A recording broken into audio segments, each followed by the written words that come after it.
Hello friends, welcome to my YouTube channel Let's Learn English. So let's get started with our English course book poetry section. Poem number 2.2 is Indian Weavers. The poem is written by Sarojini Naidu. Friends, Sarojini Naidu was a political activist, feminist and the first Indian woman who became the president of the Indian National Congress. She was an important figure in India's struggle for independence. Sarojini Naidu's work as a poet earned her the sobriquet of Nightingale of India. Later on, she became the governor of the United Provinces in 1947, becoming the first woman to hold the office of the governor in independent India.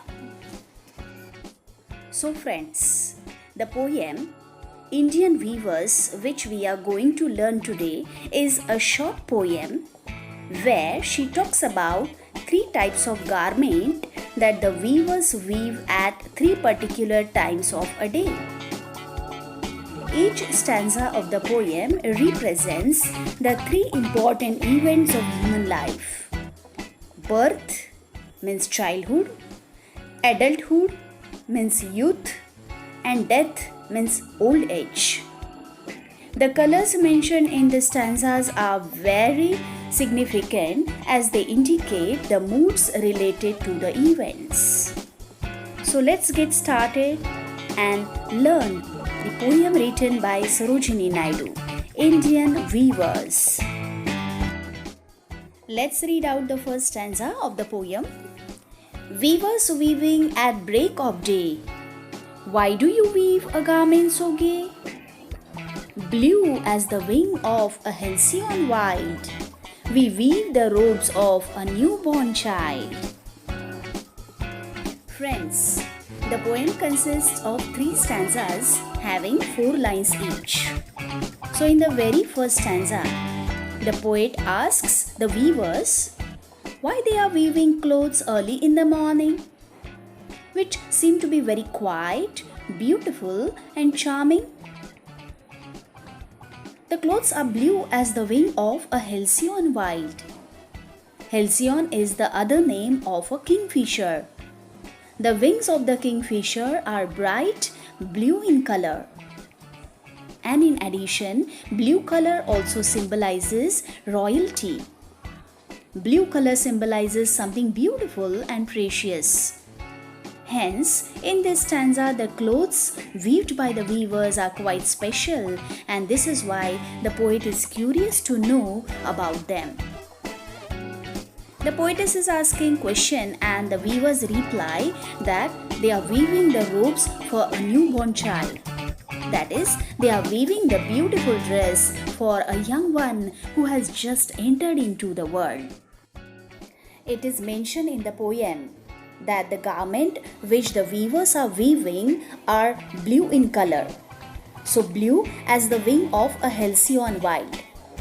Here we can see that halcyon is a bird, a kingfisher, which has bright and colorful plumes, and the robes of a newborn child means the dress which the weavers are weaving for a newly born child, a child which has just entered into this world.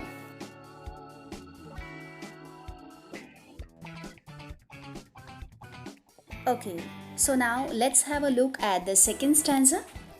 Weavers weaving at fall of night, why do you weave a garment so bright?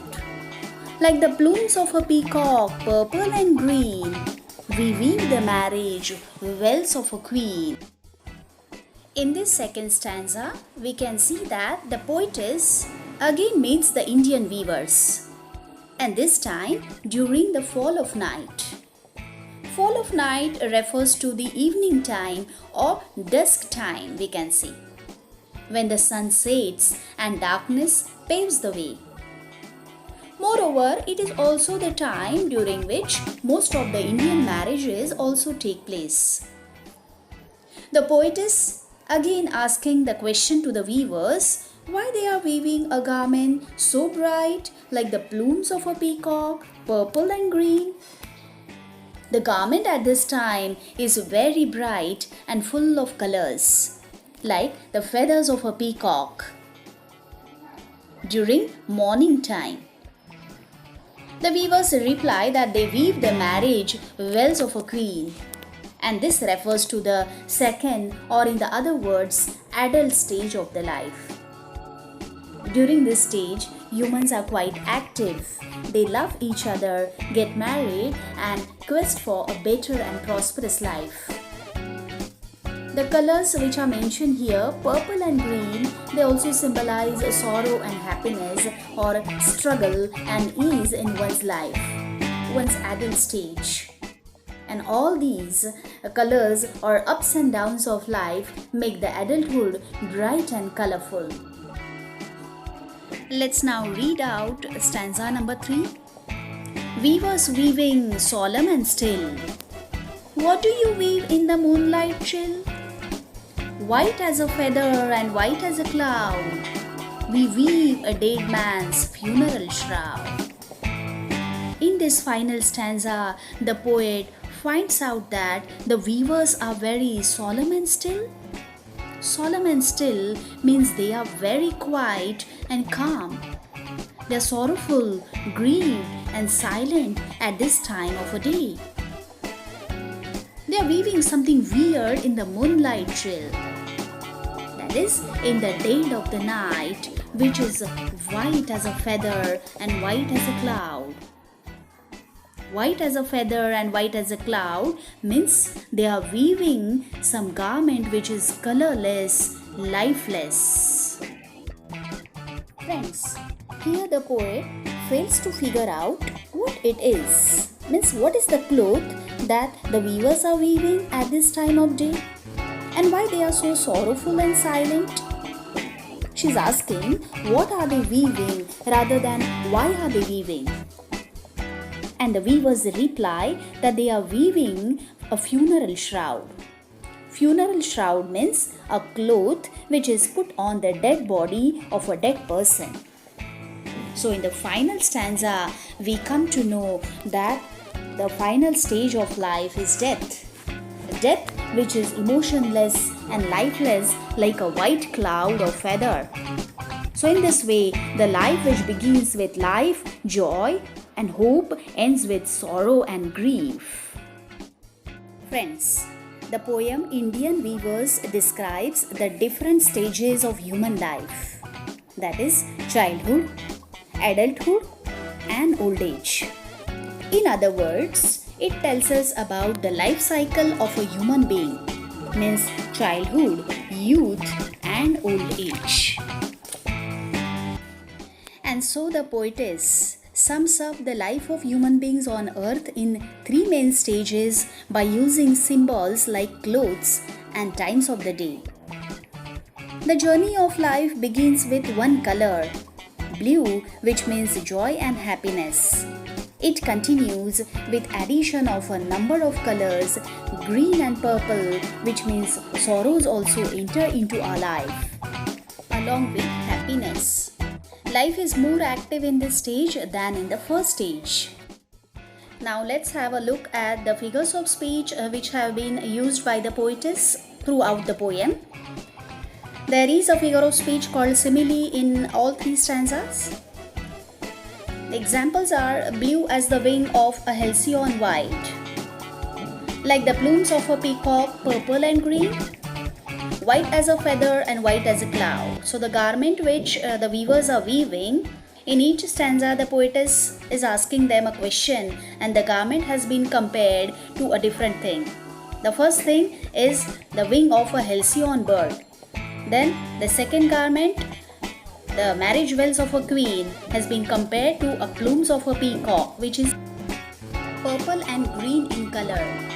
And then in the final stanza, the garment which the weavers are weaving, funeral shroud, it is compared to a feather and to a cloud, white as a feather and white as a cloud. So there is a simile in all 3 stanzas. Simile means a direct comparison. There are many images which are used throughout the poem. So imagery.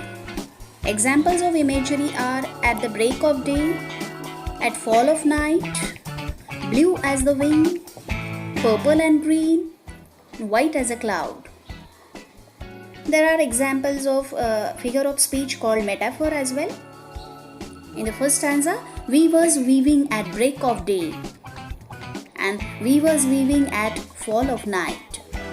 And there is a figure of speech called alliteration throughout the poem. We was weaving at break of day, blue as the wing of a halcyon white, like the plumes of a peacock, purple and green. So alliteration is where the sounds are repeated. Then there is a figure of speech called inversion. In the line, blue as the wing of a halcyon white. Inversion is a figure of speech where the lines are not in the correct prose order. And here we are required to write the lines in the correct poetic order. There is one more figure of speech called interrogation in the poem. There are some questions which are asked in each stanza by the poetess.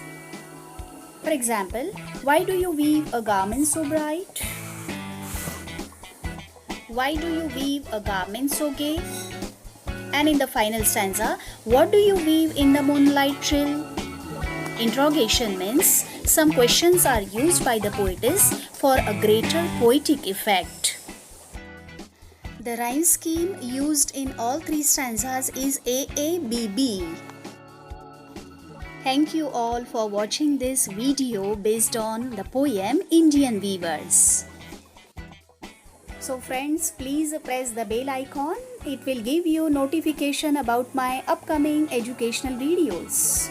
Like, share and subscribe my YouTube channel.